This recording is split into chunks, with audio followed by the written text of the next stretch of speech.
Are you ready? Oh, I'm ready. Are you sure? I'm ready to rock. Skeeter, are you ready, Bubs? Ugh. Thought you were ready, Eric. Hot Mess Express.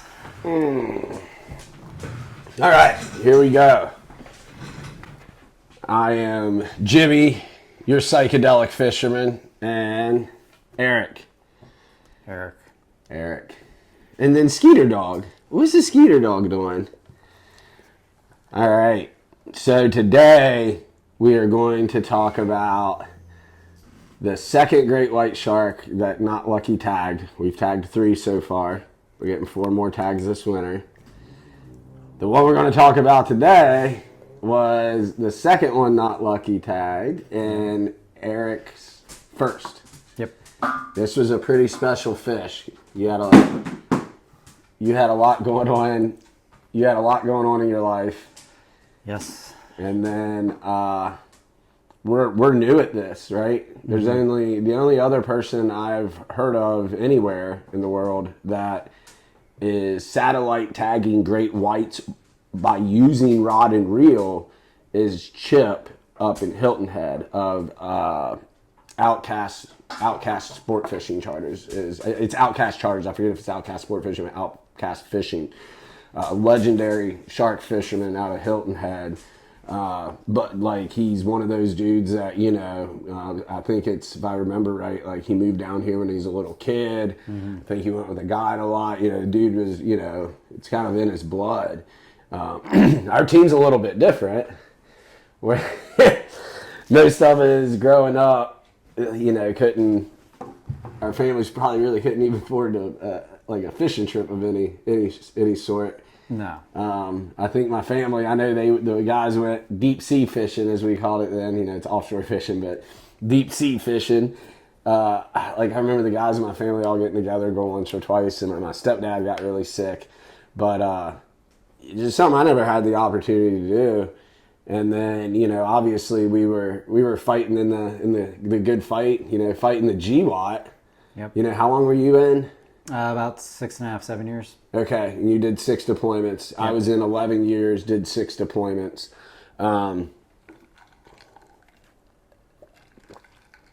So we were busy.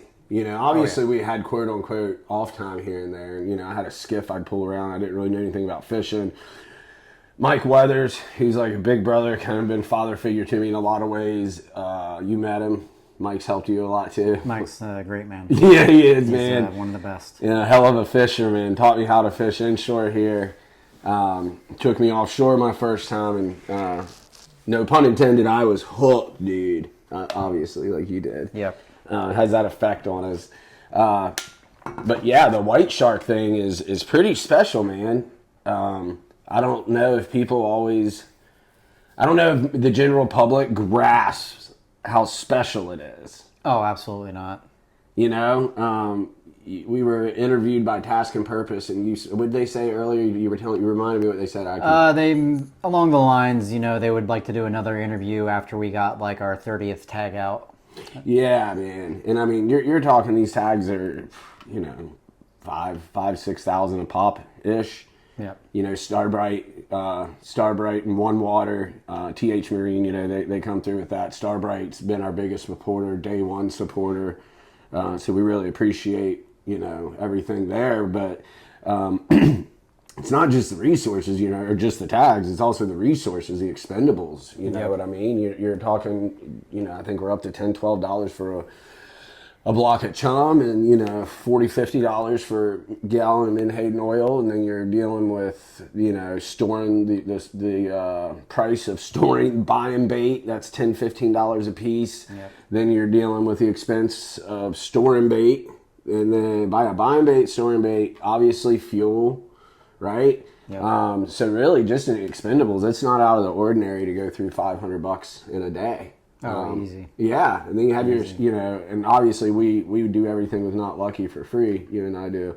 But the man hours in, an average day of white sharking, and it's honestly a short day of it from, from the time you wake up to the time you tear down and go to bed, right? Or by the time you tear everything down and then take a shower, right? Because we're not going to count going to bed. 'Cause sometimes we'll stay up a little bit. But after you've re-rigged, got everything ready for the next day, you're looking at, bare minimum 15-hour day. You know, and really this year we're going to have a lot of 20-hour days. We're probably going to, if the weather lets us, we're going to be doing some overnighters out there. Oh yeah. So yeah, man. So it's we also want to show people how dedicated we are to it and how serious we are about it, because as we improve and evolve, we want more people to get involved. We want more tags. We want to start. We want to continue to name them after veterans that fell overseas, but also guys that fought overseas. We're going to start that this year, and then when they come home and take their own life, those guys, they're not Gold Star dudes. They didn't die, in combat, but I definitely think we need to remember these guys that did come home and take their own lives. We need to remember that they were, before they got sick, if you will, you had the mental illness kick in, that these guys were top of the food chain, man. It doesn't make them less of an apex predator, and I think we need to focus more on getting the good parts of their memory out there instead of just remembering that bitter end. And I think that's something really cool too, with naming them after guys that fell overseas. We always honor these guys, and it's always but it's always sad a lot of times, and I understand it's a loss of life, but I think it's really good to get stuff out there and really honor not just their sacrifice and their loss of life and their family sacrifice, but to also honor them as like a big deal apex predator, because that's what these guys were. 100%. But anyway, moving on from that. So yeah, we established it's super difficult, super rare. And once again, I don't know of anybody else that does it besides Chip. So we're teamed up with Gray Fish Tag Research. That's who we get our tags through. We use their software. Roxanne down there is absolutely amazing. We love Roxanne. She is out of this world. That's who runs their the fish tag research side, which is Gray's taxidermy nonprofit, because they do all non-kill mounts now, so they want to help with conservation as well. So when we go out there, it's a task, and a lot of times in the winter the weather's bad, as you've seen. You were very unique, right? You kind of showed up in my life, or when I went up and grabbed you. We showed up in each other's lives, at an interesting time, and you were going through a lot, and the guys like us, we need to be thrown into stuff, right? Especially when we're in a bad way. So that's pretty much what you did. We kind of brought you here to the crib, into our house, and started just throwing you on the boat, and I think it was probably, you hadn't been on the boat a whole lot of times, really. No. And then turned around and you're white sharking, dude. Like, I think you'd fished under a dozen times with me. Yeah. And you were chasing great white sharks, and not only did that, you hooked you hooked 10 and tagged 1. Right? That was our first week doing it together.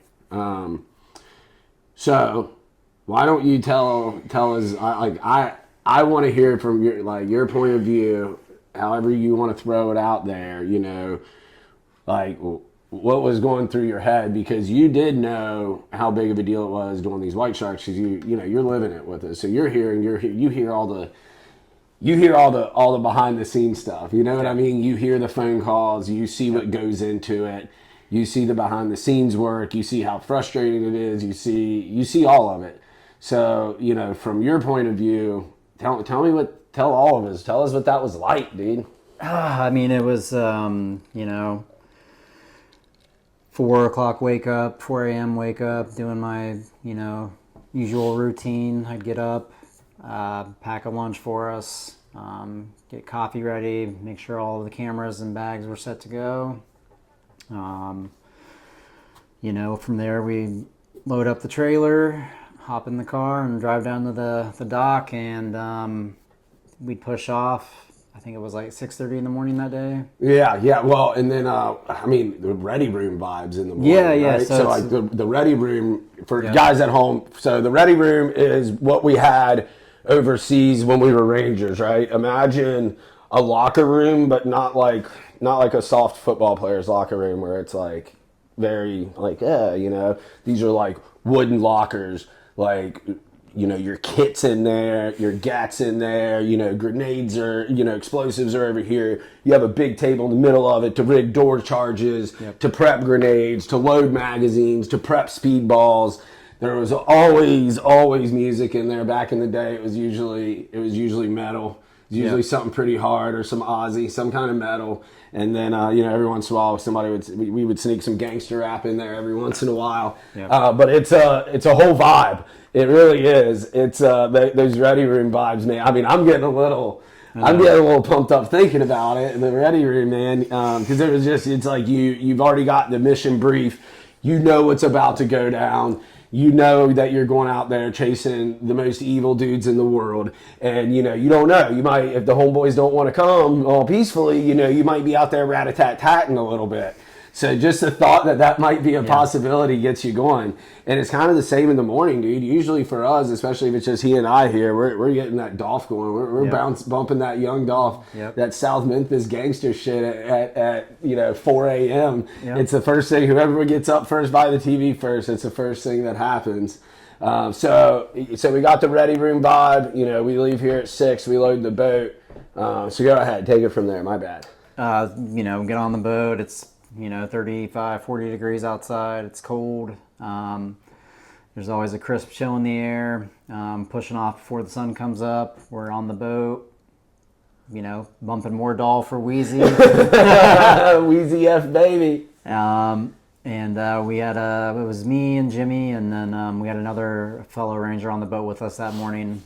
So we took off and started headed east, chasing the sunrise. And that's an incredible experience on its own right there, riding into the sunrise and watching the sun come up on the water. We always stop out by the lighthouse and get a few pictures for Mama. Yeah, we usually stop out there, send Mama a sunrise picture, unless it's so foggy we can't see. That is the case sometimes. Yeah, those are bigger jobs. That one day we were going out, remember we had Nick with us. We didn't even get a bite that day. I think we caught a bunch of snapper or something silly. Yeah. And guys, I love catching any kind of fish, but once you get in white shark mode, you just want that white shark. Yeah.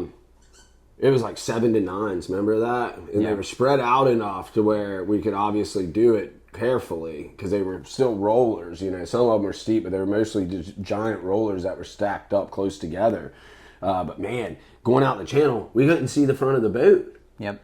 So you're just driving straight radar with a lookout on either side. It was wild. So, but yeah, we definitely stop and take pictures for Mama, and then we push offshore. So that's like the general vibe getting there. So when you get out there, like what's it like? Because I know with me, I'm like half stressed, right? Not a bad stress, but it's like, oh man, like especially when you don't have a tag out or you've gone 5, 6, 7 trips without a bite.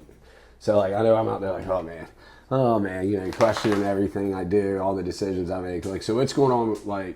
What's going on with you? Because I think for me, the biggest thing is just since I am new to a lot of it, is just to try to help where I can. Try to make your life as easy as possible, whether it's getting the cameras up, prepping a bait, which I started doing, which I take pride in that. I work hard on whatever I can. And oh yeah, you're always working, man. I mean, that's the thing. Is it like? So you're not out there with any stress. You're just like, oh, I'm stressed. Yeah, you're stressed. 100%. Okay. Yeah, I want to do everything what I can, to help you and just make sure I'm contributing to the team. And well, you always are. Without a doubt. It's just failure is not an option. Yeah. Failure is not a Ranger word. I was going to say, failure is not a Ranger word. That's right. Oh my gosh, I forgot the creed. Yeah, that little Ranger creed thing. I just want to do everything right. And it's just that perfection that you still get from being in the ready room and making sure your kit's perfect and ready to go. I still want to go out there and make sure, the cameras are perfect. I want to make sure my bait's cut just right, and I've got the hook in there where it needs to be. And I don't know. It started like a sense of pride, like when we'd get a bite, and I'm like, "That's my bait. He's my bait. That's my bait." And I was like, "Yes." It is stressful, but and it's one of those things. Like I hadn't seen a white shark in person before. I mean, it's like who has? Not very many people. It's just have. like. And not up close and personal, right? You have, not very many people just see them swimming, right? Not many people see them in the wild. Because, like, think about it. When you see a white shark video, almost all of them go viral, right? All these little reels and stuff. People are like, oh, my God, it's a 17-foot white shark. And, hey, Bubba. So it's like, people don't see them a lot. And then people don't get to see them breach, like, on Shark Week, man. Like, we've seen them tail walk. I mean, we got this on video. We've seen them tail walk. We've seen them thrash on top of the water. We've seen them completely come out of the water. We hooked up on 2 one day when we were out there by ourselves. We doubled up on white sharks. We thought we were tangled up, and then one rod ran that way and the other rod ran that way. And it was like, oh, whoa, okay, this isn't a tangle. There's 2 white sharks here. So anyway, yeah, dude, it gets wild quick, and you do everything really well out there, especially for, somebody who, I didn't grow up doing this. I've only been fishing for really a few years, man, under 10 years professionally. Like, what is it, like 7? I mean, I'm not even really a professional fisherman anymore, but like between running charters and just fishing all the time, I've only got like 7 years in this. And it's like, man, fishing's kind of weird, right? It's like, it's kind of a hard thing. Oh, it's extremely hard. It's a lot harder than it looks. Yeah, man. There's a lot that goes into it, and then you get into something like a white shark, and it's like even when you find this joker and get a bite, well, then you got to keep it hooked up. I mean, we've caught them in excess of 2,000 pounds. Yep. Like I don't think people understand. You got something that's 2,000 pounds and that can swim in excess in bursts of 30 miles an hour. I mean, you're talking these white sharks can swim 37 is like I think the burst is clocked at, but like they call it 35 mile an hour. That is insane. Yeah. And you can run all the drag you want on them, and if it wants to go, an adult, when it wants to go, you've seen it. You've seen drags locked down. We've broken rod. I left the rod holder too long. We've snapped rods like a toothpick. I mean, that was on that 1,000-pounder, the one we're talking about or about to be talking about now on yours. It's a lot. And then from there, right, you got to keep a hook into it. And then the whole time, we have you running around with a camera, moving stuff out of the way, trying to catch all this on film to show people, to honor these guys that we're honoring, to promote what we're doing, to get people more involved in what we're doing, to get people excited about what we're doing. So you're trying to capture all that while getting stuff out of the way, grabbing a bottle of water, doing whatever it is. And this year you're going to do more of this, but like there's been times where you're on the reel, right? Yeah. And like we need to work on a little bit of the relaxing because it's hard not to be intense on that. Oh yeah. Get that death grip going. Well, yeah, dude, but because I get it. It's exciting. So yeah, man, I don't think people really understand is even then after you go through all that, you get it next to the boat. Right. And I mean, what are you doing when it's next to the boat? Oh, I'm grabbing the leader with my hands. Right. There's a cable leader. There's no winch. There's no winch. There's no buttons we're pushing. It's my hands with some leather gloves on. There's leather work gloves. Mono e mono. Mano y mano with the white shark. Yep. The ultimate taxman. It is, my adrenaline goes through the roof, and again, I'm trying to make sure I'm doing everything right, and because at this point it's extremely, extremely dangerous. If I overwrap on the leader and I'm pulling it in, I could potentially, if the shark runs, I could get pulled in the water. Yeah, you got to be ready to release. So, guys, when you're a leader in a fish, and you can YouTube this, when you're a leader in a fish, you got to be able to ready. If he's pulling and you don't, like, if he's going to pull you in, if he's out muscling you, which easily can happen on a 1,000-pound fish, oh, yeah. you need to be able to release it. So you just need to be able to pop your hand, kind of keep your thumb in, pop your hand, and so that leader pops off there safely. Because if not, like Eric said, you're going in the water with it, and it's not like you can take a knife out and cut cable leader. Yeah, and it's cold. The water's cold. like 45, 50 degrees. Yeah, 50-ish. So yeah, so when you see the leader, it's like, oh man, here we go. It's like setting up a breach on a target because it's like you're just waiting and waiting, and then finally it's like, go! And I'm grabbing and pulling, and next thing you know, you're looking over the edge of the boat and you see this magnificent creature, a 10 to 12 foot shark, and it's just the most beautiful and insane thing you could ever imagine. It's wild. It is incredible. And then from there, we put the rod in. When it's just the two of us, we put the rod in the rod holder. Mm-hmm. I tag the fish. We release it, and then everybody, well, whether it's us two or a group, then we go nuts. Yeah. So that's the general vibe. So let's talk about that special day. What I like your point of view that day. Let's talk about what happened. So setting the stage, it was just like you had said. We leave here at 6. Mm-hmm. Now we had a wild card that day. We had a buddy on the boat, right? And it was his first time on the boat. And guys, everything we do is all about our veteran brothers. Like, whether you deployed or not, you can come on the regular fishing trips, the offshore fishing trips. The white shark thing, that's saved for, direct action gunfighters. That's like, that's a little different, okay? But we are all about making you guys comfortable on these offshore trips, making sure you guys have fun. I don't care if you don't want to fish. If you just want to go on a boat ride, I will take you on a boat ride because I want you guys to have fun. If you're out there and you get a little under the weather, you didn't know you get motion sickness and you're getting it, I bring you back. It doesn't bother me at all, right? Just because I want you guys to be comfortable. Now, when we get white shark, and we get a little serious about that. Oh, yeah. So it's like, if you're not feeling good, like that's usually just kind of like, that's tough, man. That's tough. I'm sorry. That sucks because, the human body can withstand a lot. Oh yeah. And I mean, we got IVs. We can keep you going pretty good. So we always want to make sure that people don't get motion sickness and stuff. Our buddy assured us he didn't. So I'll say this part. We get out there, it's flat calm because I think the captain's perspective is good here. It's flat calm, so we're hauling out there. Our buddy, he's an awesome dude. We love him to death. I was giving him a hard time because he used to work. And we're not saying his name, so we can say what he used to work. He used to do some contracting work for an agency, right? And he shows up for a day of fishing, like a 10, 12-hour day, whatever. Nothing crazy. He shows up with 3 bags, 4 bags, and like, guys, I'm talking like one was like a Green Army duffel bag. Yep. And I'm like, whoa, yeah, this is like an agency, dude. Like it's like a 5-star vacation. Anybody that's ever been overseas and seen how the agency people live in the embassies, it's absolutely disgusting. Just a lot of waste of money, wasted space. But moving on.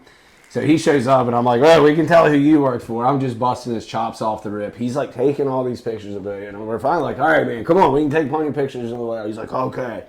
Flat calm. We're running like 40 mile an hour, 45 mile an hour on the way out there. And homie's like just antsy. He's moving all around the boat. I'm like, dude, you can't really move around the boat. He's kind of like scooting on his butt a little bit around the boat. We're like, dude, what are you doing? We get out there, and it's like, we go to drop anchor.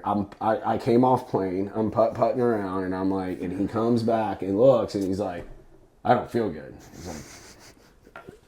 It's like, oh my goodness. Now, mind you guys, it takes, what's it take to get out there to where we're at 15? It takes about $120 of gas one way to get to where we were going. So I'm sitting there and I'm like, okay. And I'm like, okay, so it's flat calm. I know I can get back to the dock super fast. Super fast I can get back to the dock. Drop him, turn around and haul back. We're not losing a whole lot of time. We were only a few miles off the beach that day. Like we could see the beach. So run back in, drop him off. And he's like, we can wait to see how I feel. And I was like, no, we're not doing that. We're not getting a chum line going and then breaking our chum line and then coming back. We're not doing it. Again, that's, people don't understand how important everything is when we're No, out there. yeah, Like you a got to. chum You want to line, have. your slick. Yes, you want to have everything. You can't just break and go back and come back to something like that. No, you don't. No, you don't. You're dedicated. It's just something The that's small details that people don't, maybe understand or miss. Well, and that's the thing. You miss one detail, and that could cost you a whole day. You don't get that day back. Nope. It's a limited season with weather, or the time of year anyway, while they're here, and then the weather issues that we have during that time of year. So we drop them off, haul back, and I don't know, man. I could feel it. yeah, dude, it is crazy. I cannot believe we have to do this. It's unbelievable to me. Like the three, and don't get me wrong, I've felt like we were going to get a bite before and it not happened. I felt pretty good on, but it's the three that we have tagged. I was obviously on the boat for all three. You were on the boat for two. There is like a certain vibe that day. Yeah.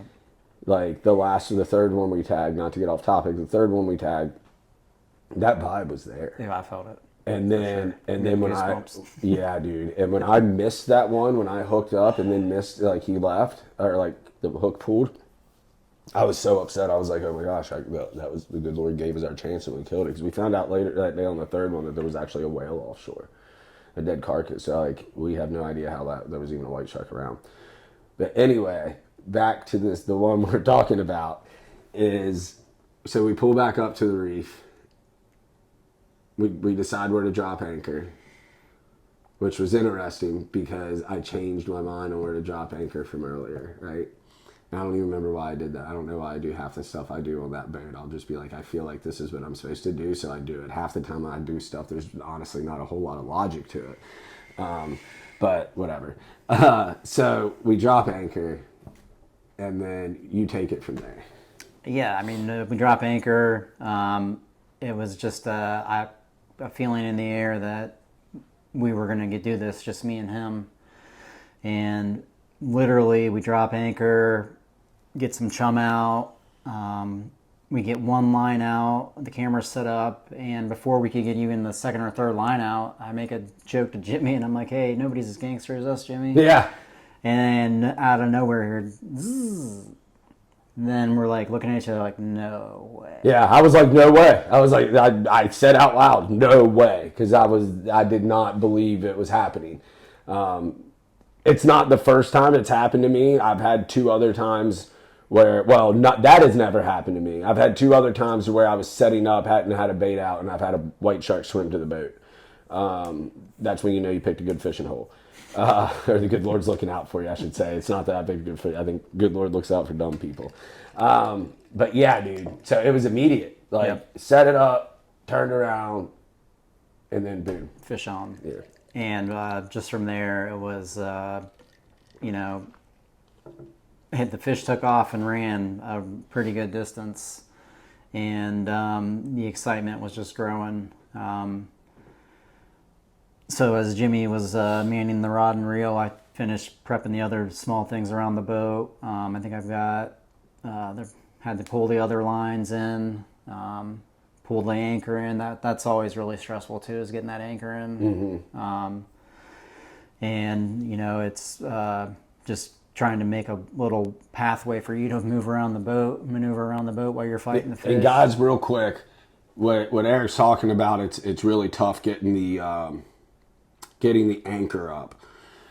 So when we hook up, you don't know how big this fish is or anything else. And we are not set up to be able to throw our anchor. And plus, I don't like throwing an anchor with a float attached to it, because then you have an extra obstruction out there for that fish to wrap around, for that white shark to wrap around.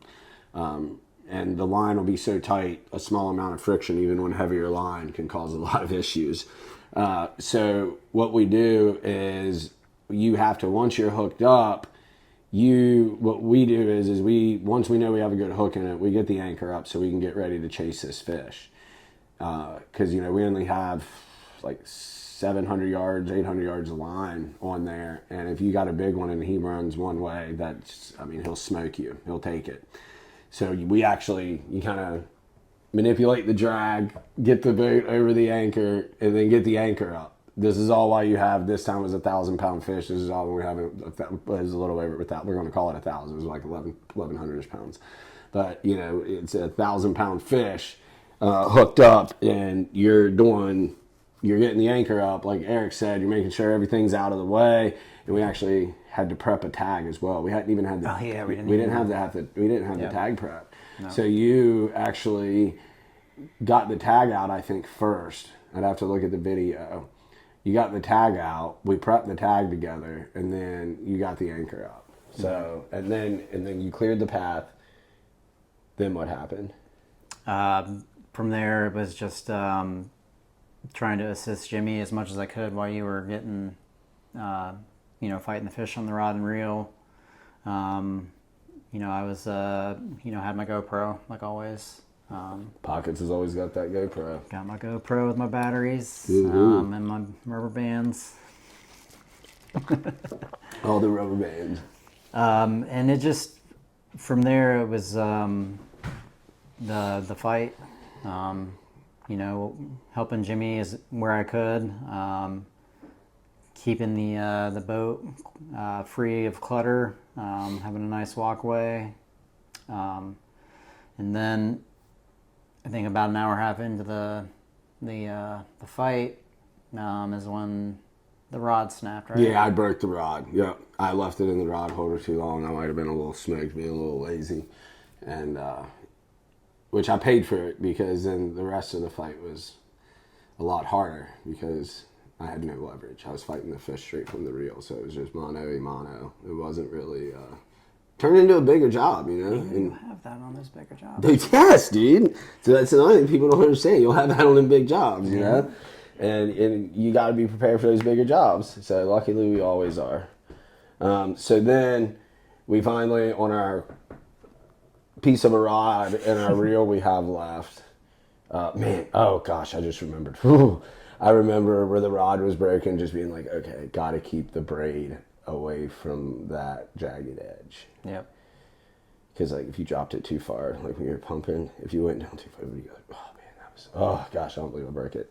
Anyway, all right. So, your first time, I want to touch on this, and I'll try to find this shot, the raw footage, and put it into this segment that we're talking about right now. Actually, I don't have a stopwatch on it. I'm going to get up and look where we're at on the camera so I can remember to find this exact part.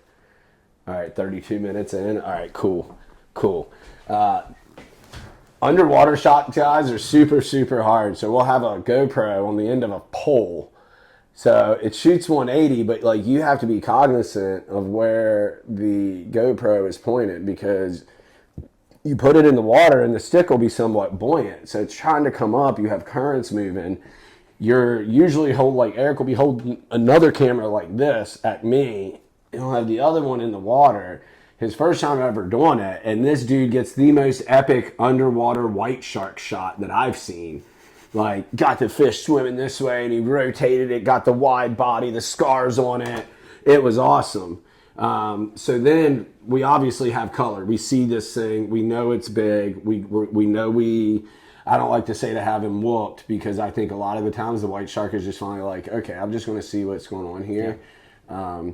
So we knew we were at that point where it was like, okay, we think we're at an agreement with this big fella. We think we can just go ahead and give him a little pet and be all right. But like, we have to get him next to the boat. Yeah. So boom, you get that underwater shot, and then you put cameras down. Yep. What happens when you put cameras down? I get my gloves on, and as soon as I get sign a leader, I'm grabbing that steel cable, and I'm starting my pulls. Ride 'em cowboy. Ride 'em cowboy with my hands. Yeah. Get my spirit fingers. Yes, sir. And as soon as I saw leader, you were like, "There's leader," and I was like, "Oh man, here we go."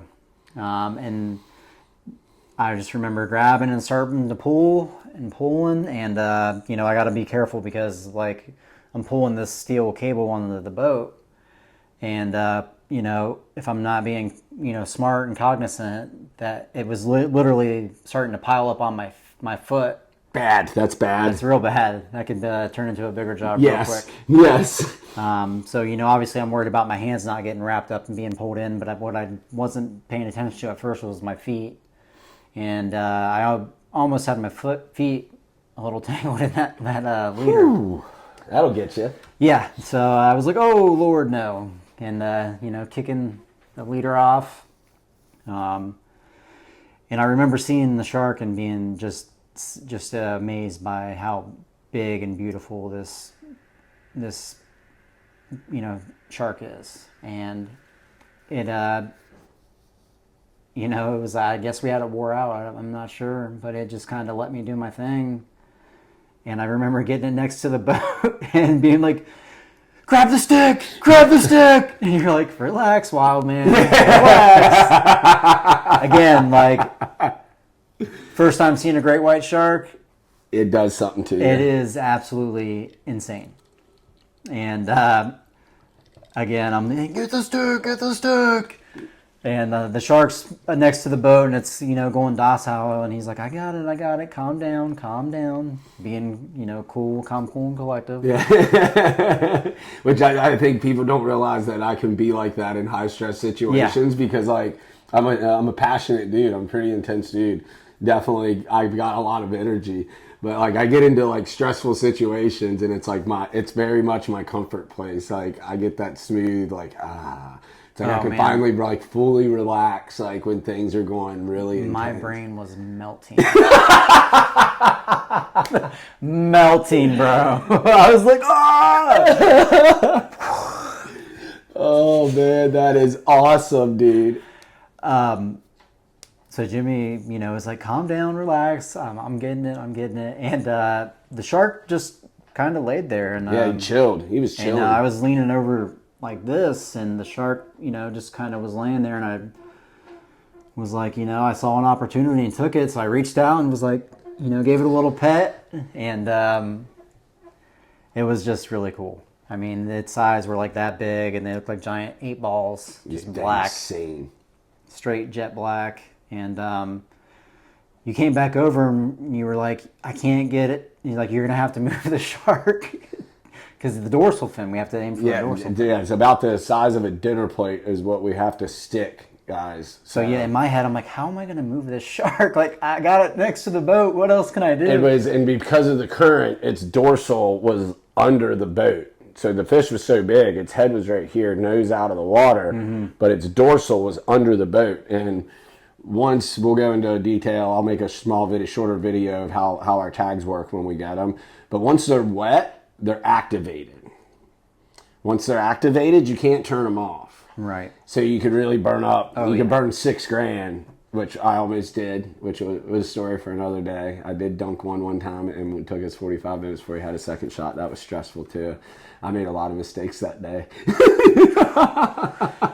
I made a lot of mistakes in life. But, so, yeah, I'm like, yeah, get this thing. And you moved it. It was, you did slow, smooth, fast. I did. I remember I started moving towards the front of the boat, and you're like, where are you taking the fish, man? Yeah. I was like, I don't know what to do. Yeah, I was like, dude, like, I do remember that now. I was like, so dude, I don't need him forward. I need him out. I took a deep breath and calmed down, and I brought it back towards you, and eventually, the back end kind of, pulled out,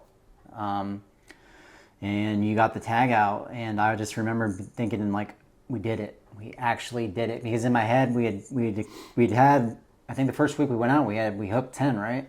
Yeah, that was the first week, and we were still in our first week. I just was like, we still hadn't done it yet, so in my head I was just like, I can't believe we just did this. Yeah. And it's just me and you. We usually have 3 to 4 people on the boat. Yeah. And it's just me and you, and you're like tag out, tag deployed, and I couldn't believe it. And I was still sitting there over with the weeder in my hand holding the shark. And, I didn't know who we were going to name the shark that day, because I thought, you and Ryan had already planned someone else. Well, yeah, we had talked about a few things. We're still going to name anyone after that person, but yeah, Ryan and I talked to it. And it was one of the most beautiful surprises I've ever had, man. Yeah, so I pulled off my GoPro, flipped it around, because this is just a moment that you have to capture, right? I mean, it was a beautiful moment. And I'd spoken with Ryan, You know, we had plans on, you know, we have some guys that we're going to be naming sharks after. You know, then we have Operation Decker that we're doing. Yep. That's a whole series of things. You know, I'm hoping if everything goes well, that's going to be a lifetime thing, Operation Decker. Yeah. So we have all that going. We know some guys we want to honor, you know, while we know we're doing this while the program's young, just in case something happens and it's not a forever thing. Hopefully it is. But Ryan and I, because you had been putting in so much work, you were going through, you know, you'd hit your rock bottom, you moved in, and I threw a lot at you off the rip, without putting too much out there, but we had you, you know, we go to the same counselor, so we immediately got you in counseling. Immediately you were going to a group counseling, all this on your own accord, but, you know, we were kind of getting everything set up and kind of being like, hey, buddy, this is the direction we need to go. Like, promise this stuff will work. You and I have both done AA before. Yep.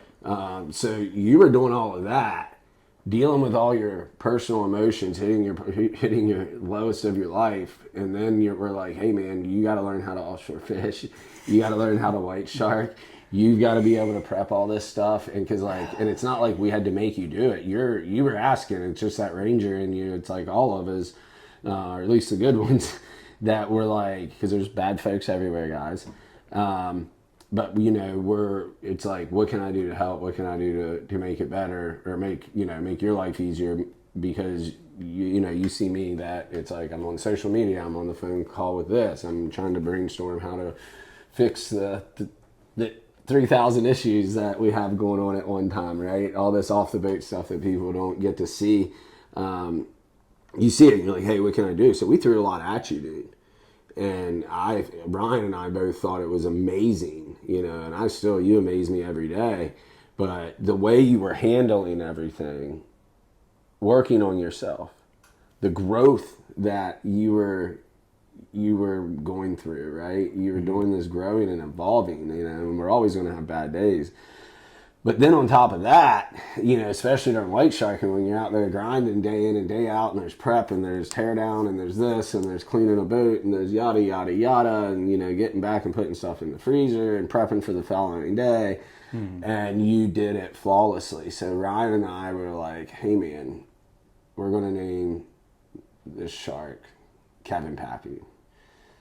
So can you want to tell us in your words, and, you know, you don't have to go into crazy detail, but if you want to just tell us in your words, like, why was that so important to you? I was naming that Kevin Pape because I didn't personally know Kevin. You know, I knew him in passing, right? Just how we know most rangers. You yeah, say, I mean, that's so. Kevin was. I met Kevin back in basic training. We went to basic training together, airborne school. That was 06, right? 5. Oh, 5. Okay. You were at 5 too. I thought you were We were the last basic training attendees that got BDUs. No way. We were in the same basic training class then.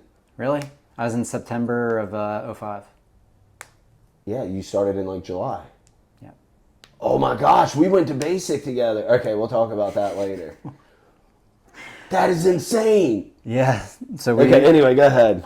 Basic training, airborne school, and RIP. So, you know, there's a lot Were you in the shortened airborne school? No. Okay, you weren't in the one where the dude passed away, the dude burned in? I was in basic then. Okay, so I started just a hair before you then. Yep.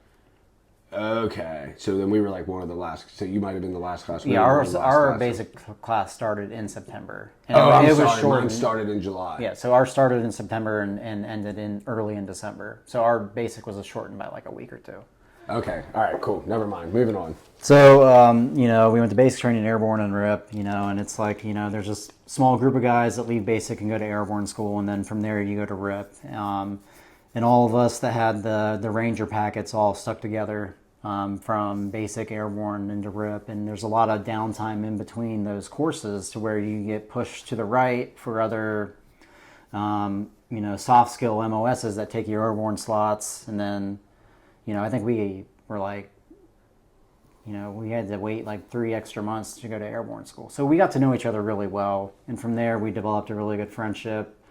You know, we graduated RIP together. I've got a picture of me, him, and a couple other guys on RIP graduation. And from there, we got to 175 together. At that time, he went to Charlie Company and I was in ACO.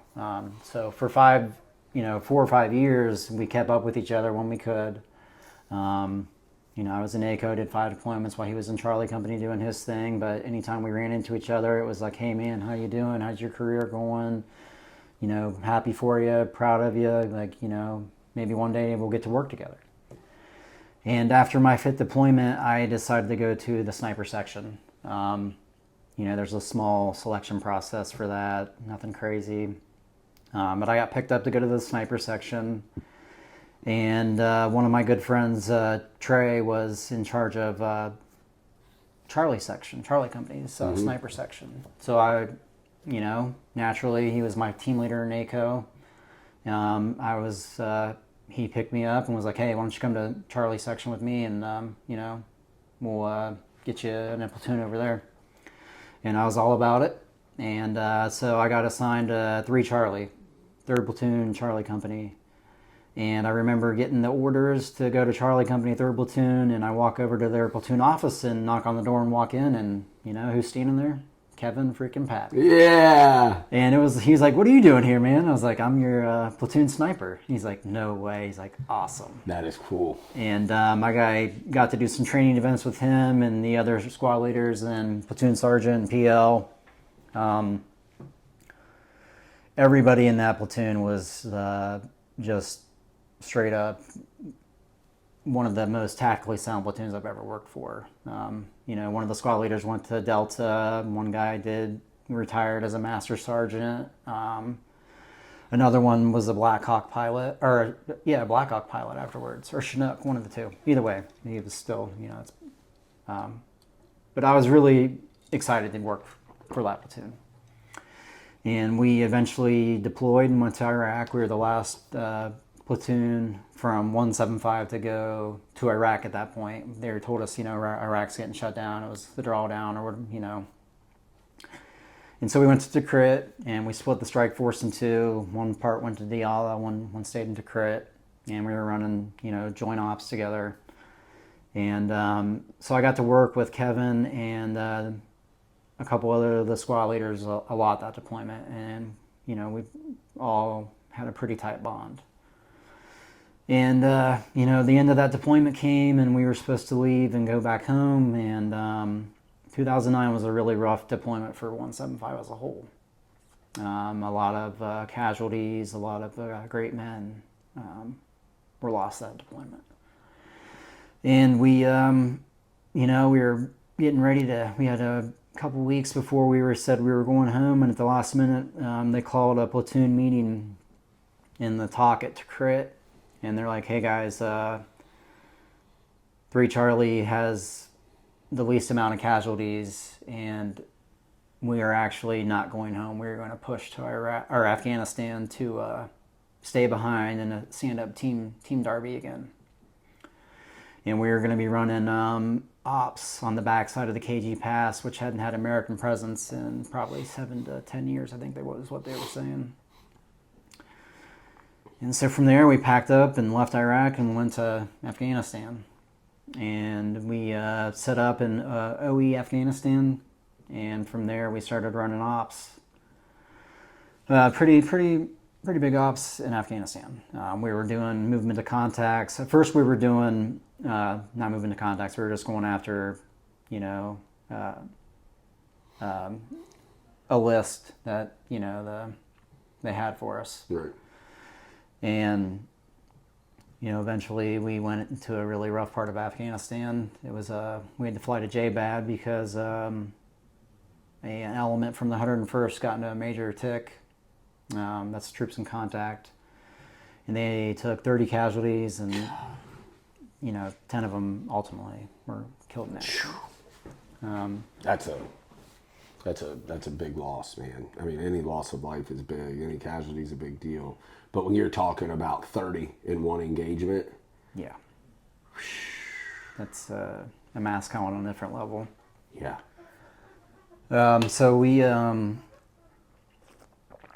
fly to J-Bad, and 24 hours later we roll into this this oh man, my mind's going blank. We hit this mountain line and basically are in this valley, and we got tasked to clear the entire valley. It was a lot of structures. I think there was, close to 50 to 100 structures is what we were tasked to clear, and we were told to be ready to stay out for multiple days on end. And we did pre-salt fires on the infill, and we hit the ground, and on the ground for 5 minutes we just started our infill. We have an interpreter monitoring the ICOMs, and he's like, hey guys, there's chatter over the ICOMs that said the Americans are here, get to your positions. And it just turned into, the infill was pretty rough. It took us probably 8 to 10 hours just to make it to our first target. Wow. And we're talking some of the roughest terrain that Afghanistan has to offer. So from, that was a really rough mission. Ultimately, Kevin made the ultimate sacrifice that day. And I got shot in the face here and fell off the side of a cliff. And so when I exfilled, I had to fly. I flew out with Kevin, and that was it was easily the hardest thing I've ever had to do.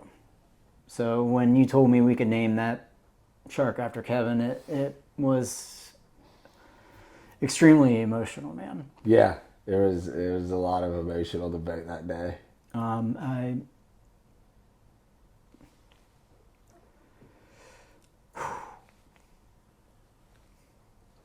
For a long time, I felt like I was failing him. But just like the way life was going in general. Yeah. I think that's a natural feeling when dudes like us, when we're, I don't know how else to say it, when we're messing up, anybody that follows us at all knows my personal struggles. And I remember being really low in the bottom of a bottle, looking at my tattoo in the mirror, catching a glimpse of it, or looking down and seeing it, Chris Wright, and being like, this dude was living life to his fullest, being the best ranger he could be, lost it all, no choice, and here I am throwing. It meant a lot, and it just felt really good to be able to do that for for him and to memorialize him like that. It was very special to me, and it will always be. Hell yeah, brother. That's what it's all about, dude. The growth and evolution, right? We're all evolving. It's just, are you going to evolve negatively or positively? And you have clearly made the choice to evolve in a very, very positive way. You've even gone as far as said you just want to help as many people as you can the rest of your life. Yeah. It's something that I decided, and I've always been drawn to help people and stuff like that. So ever since I was a little kid, I was born like that. My mom was like that. My biological dad was like that. Pretty much everybody in my life, my stepdad's definitely like that. It's just kind of how we all are. And then in April of 23, I was like, hey man, this is all I want to do with my life. And then, as your healing journey progresses, because our healing journey never ends, but as yours is in the earlier stages and it's progressed, it's very rapidly, right? Yep. We all have bad days. We have bad days here too. Yep. But as a whole, it's crazy how much work you put in and how good you are at this whole healing journey. And just to see you that day, or to hear you that day when you were like, yeah, I think this is what I want to do. It's like, wow, man, it's really huge. It's really huge. And putting that work in, like that you put in to get that tag into that white shark we named Kevin Pape, it's huge, and I think it's something that's really good, and I'm hoping to see some new faces. I already, there's actually a guy that already reached out to me on Facebook. He's going to come down and do the white shark thing this winter. I think he's going to come hang out with us and try to tag one. And I think it's great for, any gunfighter that wants to do it, come do it, guys. You don't have to be in like a bad place to get on the boat. But if you're just a little down, or you just don't feel quite like you used to as far as like being a gunfighter, you know, or if you were in the special ops community, being a, you know, a special operator, come get on this, come get on the White Shark thing with us, man. There's something about going out there. It's magical. It is. There's something about going out there and knowing. So special. Yeah, and knowing that there's only, at maximum that we know of, there's one other boat in the whole world doing what you're doing that day. It kind of puts some pep back in your step, and it reminds you that even though we might not be able to put on 120, 150 pounds of gear, walk up a mountain and chase terrorists that have no gear on, so they're just going like mountain goats. Like, we might not be able to do that and deliver death anymore, but you know, you can still go out and do some gangster shit, like tag a great white shark. Absolutely. And I think it's really important. It's really important for especially any man, I would say, you know, because a man's purpose is really to provide and protect, right? And I think it's important in some way, shape, or form to keep that apex predator personality. If you are an apex predator, right? We hear all this like alpha male stuff or whatever. Whatever, that is what it is. I get really confused nowadays, and this isn't like a gender identification comment. This is just, it's like really weird. A lot of this whole like alpha male thing going on that you see on the internet and stuff, and it's like, what? Like what are we even talking about? Like, you're either a man or you're not. Like I said, I don't like that as a gender thing, and maybe I'm wrong. Maybe that's something I'm not evolved enough on yet. But it's like guys like us that it's really hard to go from, you know, the most, for us, we'll just use us as an example. We were in the most effective and elite and lethal military infantry unit in the history of the world. During the GWAT, the whole global war on terror, Ranger Regiment killed and captured more people than any other unit. Yep. That's a fact. Nobody can take that away, right? Like, we can all go back and forth about brands of service and stuff, but when it comes to direct action, meaning kicking that door, if necessary, shooting dudes in the face, right? Just like you did on Objective Stark, right? And, you know, sometimes we go in and you're muzzle thumping people, their sternums are breaking, you're having to throw dudes on the floor because they might be getting a little rowdy, but you don't need to go lethal, or you're just trying to move through the house quickly, right? Things are getting chaotic and it's crazy and it's insane. Your adrenaline's going. It's the stuff we live for, right? Yep. And like, there's something about that feeling, you know, even when we were in big army and, you know, you'd be going in a convoy and all of a sudden, boom, you'd hear that IED go off, or, you know, when you're out in the mountains like we are and, you know, boom, that first shot goes off, you know, you're like, whoa, this is awesome, right? And then it's like, especially guys like us that got out for injuries, yours is a whole nother thing. Like, when we get to your whole story one day, you guys are going to be blown away and get tissues out, because if this didn't get your tears going today, that definitely will. But it's like, you went through something. I don't know of anybody, I've never even heard of anybody going through what you went through. I mean, the only other person that went through something like that is Marcos Luttrell, and he didn't take a round to the face during his stuff. But other than that, nothing even close that I've ever heard. It's terrifying. But then it's like, you have to get out because you got shot in the face. I had to get out because I had, you know, the good old brain damage. And it's like your identity's taken from you. Yeah. Your identity's taken from you. It's gone. Yep. It's gone. Like, or at least to us, it's gone. It feels like it's gone. You know, because the military shouldn't be your identity. Being a gunfighter shouldn't be your identity, right? I'm Jimmy, the psychedelic fisherman, and you're Eric. You know, you Eric, the pockets, right? Pockets. So it's like, the gunfighter part was a huge part of our life, an awesome chapter. You know, in a lot of ways, we'll never do anything that cool again, maybe, or maybe that impactful, because I think what we're doing is pretty special for vets now. It's actually way cooler than war, I guess, now that I think about it. But it's, you know, it's like you lose that edge, and then you get involved. Both of us got involved with alcohol way too much, right? But a bunch of toxic things that we were both doing in our own ways. And it's like, you lose that edge, and then in your head, you're like, you look down and you have a beer belly. You look in the mirror, your face doesn't have a jawline anymore. You know, you're sick. You're having physical issues because of alcohol. I know I was, you know. And it's you're going through all this, and you're like, yeah, man, like, okay, I was cool one time and did some ranger stuff, but now I'm this, like, my arms have virtually no shape, my shoulders aren't broad, I half slouch all the time, I've got a beer belly, you know what I mean? So, like, I can't even see if my shoes are dirty, like, it's not cool. And then it's like, then you get out of that, and then it's still like, to get that edge back, man, stuff like skydiving's awesome for guys like us, but not everybody can physically do that because of back issues, head issues, etc. But pretty much everybody is able-bodied enough to come out and chase a white shark. And it does give that edge back, because you're out there, you're doing something that not many people are doing or ever will do. You're seeing stuff that people don't get to see. It's that elite feeling again, right? It's that, and it's important for people like us to remain to feel, a part of that elite class, that elite warrior class. I think it's very important. And when you're hunting an apex predator, and ultimately to do good for it, right? To get research and to get more knowledge on these animals, so these biologists and stuff can suggest protective measures, and we can learn more about them, which we'll learn more about everything with the ocean. It's just a win-win all around, right? So it's like we're bringing that predatory instinct back, and then there is that sense of, hey, you have to be on your A game when there's pure chaos, because you could get hurt or, get worse. You could get tied up in a leader and get pulled in and get killed.